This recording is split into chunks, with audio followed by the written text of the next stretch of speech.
हाँ बच्चों, इसमें 1.13 में देखिए क्वेश्चन क्या कह रहा है। Suppose the sphere A and be in exercise 1.12, यानी हमको पहला वाला क्वेश्चन इसका देखना पड़ेगा।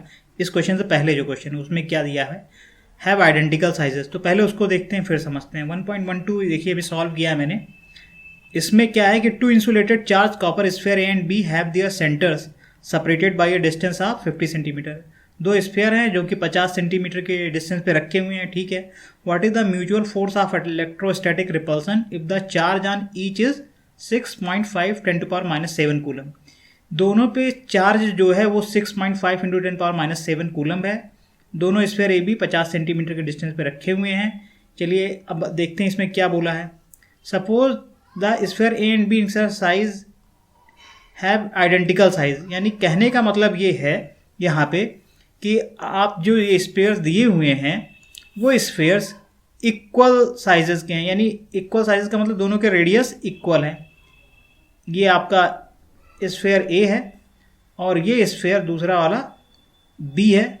ये इक्वल रेडियस के दिए हुए हैं, ठीक है। A and B have equal radius, ठीक है। इनके बीच में जो डिस्टेंस दिया हुआ है वो प्रीवियस क्वेश्चन का ही लेके चलना है। यानी जो डिस्टेंस दिया हुआ है वो क्वेश्चन में इन्होंने आपको 50 सेंटीमीटर डिस्टेंस दे रखा है। तो r equals to 50 centimetre, metre में आप बदलेंगे तो 50 × 10⁻⁻2 मीटर, यानी 5 × 10⁻⁻1 मीटर, ठीक है। ये आपका डिस्टेंस ले लिया हमने। दोनों पे चार्जेस जो दिए हुए हैं वो चार्जेस आपके क्वेश्चन में वही लेने हैं जो उन्होंने पहले दे रखा है। वो चार्जेस देखें क्या दे रखा है इन्होंने, 6.5 × 10⁻⁷ कूलम। तो ये चार्ज भी हमको इस पर दिखाना पड़ेगा कि चार्जेस पे इन्होंने यही ले रखा है, बोला हुआ है, क्योंकि सब कुछ प्रीवियस वाला ही। तो यहाँ पे मैं इसको लिख देता हूँ Q, आपका जो वैल्यू है Q1, इसको मैं QA बोल देता हूँ। इस पर भी Q चार्ज है, Q की वैल्यू, और QB पे भी Q चार्ज है। यहाँ पे Q जो वैल्यू है कॉमन चार्ज की वो 6.7 × 10 पावर, एक बार मैं फिर से देखना पड़ेगा, 6.5 × 10⁻⁷, 6.5 × 10⁻⁷, 6.5 × 10⁻⁷ कूलम चार्ज इन दोनों पे है, ठीक है। अब यहाँ से पढ़ते हैं question. Suppose the sphere A and B have identical size, यानी दोनों के रेडियस इक्वल है, ठीक है। A third sphere of the same size but uncharged is brought in contact with the first, then brought in contact with the second, okay, and finally removed from both. यानी एक third charge sphere है जो इसी size का है, जिनका radius, यानी इसको मैं यहाँ पे आपका C बोल देता हूँ, और ये पहले Q से A से टच कराया गया, फिर इसको हटा के B से टच कराया गया, और फाइनली इसको हटा के अलग कर दिया गया। यही बोला है ना कि पहले A से टच कराया गया, फिर B के साथ कांटेक्ट में लाया गया और इसको फिर हटा दिया गया। तो स्फीयर A और B के बीच नया फोर्स कितना होगा वो हमको फाइंड आउट करना है। तो मैं आपको बताऊँ, जब दो इक्वल स्फीयर, यहाँ पे एक चार्ज है एक अनचार्ज है, या चार्ज होते, दोनों चार्ज होते, उससे मतलब नहीं होता, लेकिन जब इनको टच कराया जाएगा तो होगा क्या, इक्वल हर तरीके से हैं ये, साइज में भी मटेरियल में भी, तो दोनों पे सेम चार्जेस आ जाएंगे, ठीक है। चार्ज का डिस्ट्रीब्यूशन इस तरह होगा कि दोनों पे A और C पे सेम चार्ज आ जाएंगे। तो पहले चार्ज यहाँ पे व्हेन, मैं यहाँ पे लिखता हूँ आपको, when sphere C comes in contact with A से जब कांटेक्ट में आएगा तो पहले टोटल चार्ज दोनों पे कितना था, मिला के Q था। जब टच करके इनको अलग कर दिया जाएगा तो दोनों पे चार्जेस जो हो जाएंगे वो Q/2, क्योंकि दोनों की जो साइजेस हैं वो इक्वल हैं, कांटेक्ट भी है। Then after charge conservation, charge जितना पहले था चार्ज उतना बाद में ही रहेगा, ये चार्ज कंजर्वेशन से हम इसको डिसाइड कर दें। Then after touching both A and B have Q/2 charge lies on each of them by, ठीक है ना, because of charge conservation, charge conservation, दोनों पे जो चार्जेस हो जाएंगे वो Q/2 हो जाएंगे। तो कुछ इस तरह की कंडीशंस अब इनके बीच में मैं नया वो आपको बनाता हूँ।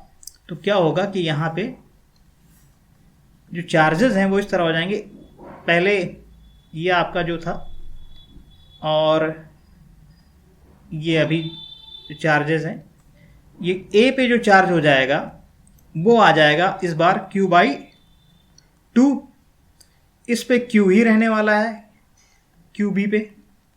अब नया चार्ज जो आ गया वो इस पे Q/2 आ गया A स्फीयर पे, और C वाले स्फीयर पे जहाँ भी Q/2 आ जाएगा यहाँ पे, इसको हम लोग C लिख देते हैं, C स्फीयर पे।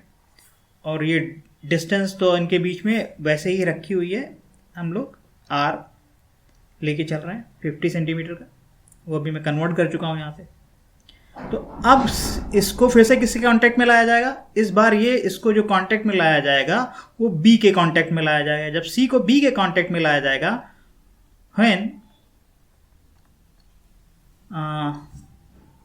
C comes in contact with B, then total charge before contact कितना है? बिफोर कांटेक्ट करने से पहले Q चार्ज इस पे, Q/2 चार्ज इस पे, Q प्लस Q/2, इसको हम लोग लिख देंगे, सॉल्व करेंगे 3Q/2 आ जाएगा। तो यानी टोटल चार्ज कांटेक्ट से पहले मिला के कितना है? 3Q/2। और जब ये आफ्टर कांटेक्ट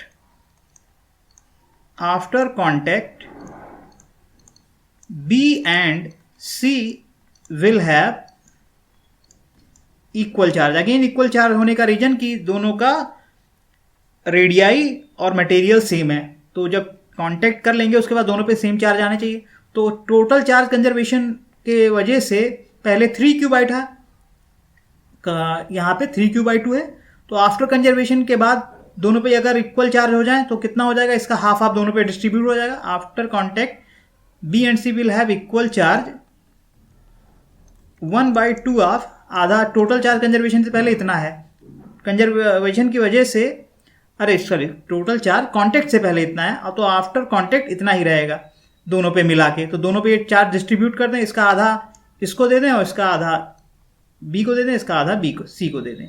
तो यानी हाफ ऑफ 3Q/2 B के पास आएगा, हाफ ऑफ 3Q/2 C के पास आएगा, ठीक है। Therefore new charge on B is 3Q/2 coulomb, ठीक है ना। अब हम लोग यहाँ पे एनालिसिस करते हैं कि चलिए मैं फिर से इसको बनाता हूँ आपके सामने। तो ये आपका चार्ज है, ये स्फीयर A है, इस पे चार्ज आपका Q/2 है, इस पे चार्ज जो है यहाँ पे मुझे लिखना चाहिए था हाफ ऑफ 3K/2, तो ये हो जाएगा 3Q/4, ये चार्जेस हैं। और इनके बीच में जो डिस्टेंस R है वो मैं निकाल चुका हूँ अभी यहाँ पे आपको, 5 × 10⁻⁻1 मीटर, 5 × 10⁻⁻1 मीटर, ये चार्जेस हैं इनके बीच में।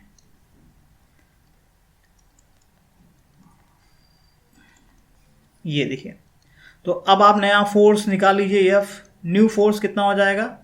F new 1/K Q1 Q2 upon R²। तो इस पे चार्ज क्या है?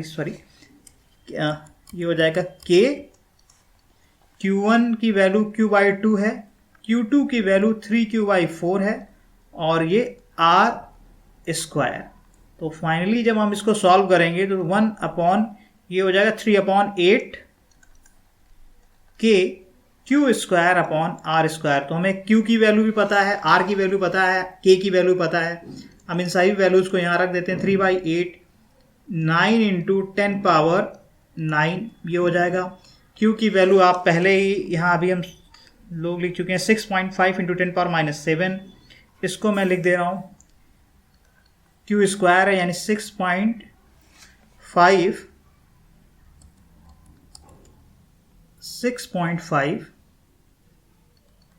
Into 10 power minus 7, 6.5 into 10 power minus 7 ये हो जाएगा।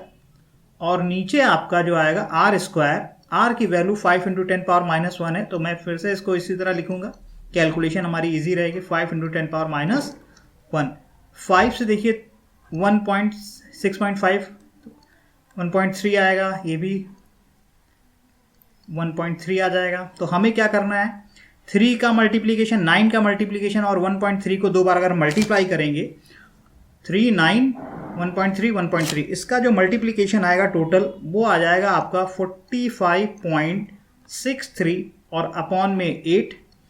अब 9 है और यहाँ -7 -14 और 9 - 14 10 पावर -5, ये -1 -2 हो जाएगा और ऊपर जाके ये 10 पावर 2 बन जाएगा। तो टोटल जो कैलकुलेशन इसको हम लोग करेंगे, वो कैलकुलेशन हमारी जो आ रही है, इसको डिवाइड करने पे 5.703 इंटू 10 पावर -3 न्यूटन। डेसिमल के अगर मैं यहाँ केवल ये दोनों हटा लूँ तो ये 5 पॉइंट जो आंसर में आपके डेसिमल के एक प्लेस तक ये वैल्यू लिख सकते हैं, 10 पावर -3 न्यूटन। तो ये हो गया यहाँ पे नया फोर्स इनके बीच में।